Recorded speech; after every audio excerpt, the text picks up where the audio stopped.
অন্যকে আলো দিতে হলে মোমবাতি হতে হয় এবং নিজেকে পুড়তে হয়। তো তিনি সেটা তার জীবন দিয়ে প্রমাণ করে গেছেন। আমরা কেন তাকে প্রথম নারী প্রধানমন্ত্রী বলতে চাই, সেটা হচ্ছে তিনি বাংলাদেশে একটি অবাধ ও সুষ্ঠু নির্বাচনের মধ্য দিয়ে নির্বাচিত প্রথম প্রধানমন্ত্রী। তার মধ্যে একটা সম্মোহনী শক্তি আছে। রাজনীতিটা কেন ভদ্র সজ্জনদের পেশা হবে না, এটা কেন দুর্বৃত্তদের হাতে চলে যাবে। তিনি স্পষ্ট করে বলেছিলেন যে আমাদের প্রতিহিংসা রাজনীতি থেকে বেরিয়ে আসতে হবে। এই কথাটা যদি আমরা মনে রাখি, তা আমাদেরকে সবার আগে যে জিনিসটা শুরু করতে হবে সেটা হচ্ছে একটা পলিটিক্স অফ রিকনসিলিয়েশন। আমরা খালেদা জিয়াকে কিভাবে মনে রাখবো, কিভাবে এই দেশের মানুষ তাকে স্মরণ করবে, সেটাই হচ্ছে আজকের দিনে আমার কাছে মুখ্য। তো আমরা যদি তার রাজনৈতিক জীবনটাকে ভাগ করি, 3 ভাগে ভাগ করতে পারি। প্রথম ভাগটা হচ্ছে তাঁর উত্থান পর্ব, যেটি 82 সাল থেকে 90 সাল পর্যন্ত, যেখানে তিনি আন্দোলনের মধ্য দিয়ে একটা বিপর্যস্ত রাজনৈতিক দলকে পুনর্গঠন করেন এবং নেতা হয়ে ওঠেন। দ্বিতীয় পর্বটি হচ্ছে তার সরকার পরিচালনায় 91 সাল থেকে 2 মেয়াদে এবং 1 মেয়াদে তিনি বিরোধী দলের নেতা। তো রাষ্ট্র পরিচালনা করতে গেলে অনেক সমস্যার সম্মুখীন হতে হয়। সেখানে অনেক ভালো কাজ হয়, তার প্রশংসা হয়, অনেক খারাপ কাজ হয়, তার সমালোচনা হয়। এটা নিয়েই সরকার। তারপরে আমরা 2007 সাল থেকে দেখি তার আরেকটি পর্ব, যেখানে তার লড়াই সংগ্রাম এবং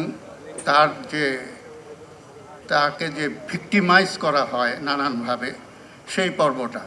কিন্তু আমার কাছে মনে হয় যে তার এই যে 2টা পর্ব, প্রথম দিকের যে উত্থান পর্ব, সেখানে কিন্তু তাকে আমরা সবাই জানি, সবাই বলেন যে তিনি আপসীন নেত্রী। এই অভিধা তার ভাগ্যে জুটেছিল এই প্রথম পর্বে। আর শেষ পর্বে মানুষ আমরা দেখলাম, যেটা তার মৃত্যুর পরে প্রমাণিত হলো, যে তার প্রতি যে সাধারণ মানুষের আবেগ, ভালোবাসা এবং সহানুভূতি, সেটা হচ্ছে তার সেই ভিকটিম ইমেজ। এবং মানুষ এই দুটোকে চিরদিন স্মরণ রাখবে। তার দুটো বড় অর্জন ছিল, যেটা আমরা বলতে পারি এটা আমাদের জন্য তার জন্য একটা রেকর্ড, যে রেকর্ড কেউ ভাঙতে পারবে না, এখন পর্যন্ত ভাঙে নাই। সেটা হচ্ছে তিনি বাংলাদেশে একটি অবাধ ও সুষ্ঠু নির্বাচনের মধ্য দিয়ে নির্বাচিত প্রথম প্রধানমন্ত্রী। আমরা কেন তাকে প্রথম নারী প্রধানমন্ত্রী বলতে চাই। দ্বিতীয়ত হচ্ছে রাজনীতিতে যোগ দেওয়ার পরে দ্রুততম সময়ের মধ্যে তিনি সর্বোচ্চ নির্বাহী ক্ষমতা পেয়েছেন, 8-9 বছরের মাথায়। এটা কিন্তু একটা রেকর্ড আমাদের দেশে। এবং আমি বলবো যে তার চরিত্রের যে প্রধান বৈশিষ্ট্য, যেটা আমাদেরকে আকর্ষণ করে, সেটা হচ্ছে তার মধ্যে, আমি যদি এক শব্দে বলি, এলিগেন্স, মার্জিত। যিনি তাকে সম্মান করতে হয়, তার মধ্যে একটা সম্মোহনী শক্তি আছে। তো এই যে এলিগেন্সটা, এটা আমাদের দেশের রাজনীতিতে নাই। আমাদের দেশের আমরা একটা কথায় বলি যে ক্রিকেট হচ্ছে ভদ্রলোকের খেলা। রাজনীতিটা কেন ভদ্র সজ্জনদের পেশা হবে না, এটা কেন দুর্বৃত্তদের হাতে চলে যাবে।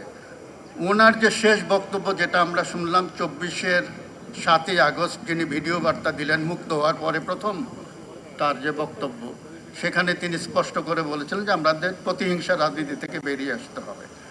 এবং এই কথাটা যদি আমরা মনে রাখি, তা আমাদেরকে সবার আগে যে জিনিসটা শুরু করতে হবে সেটা হচ্ছে একটা পলিটিক্স অফ রিকনসিলিয়েশন। আমরা চোখের বদলে চোখ, নাকের বদলে নাক, জানের বদলে জান, এভাবে তো দশকের বড় দশক পার করছি, কিন্তু এভাবে তো আমরা সামনে এগোতে পারবো না।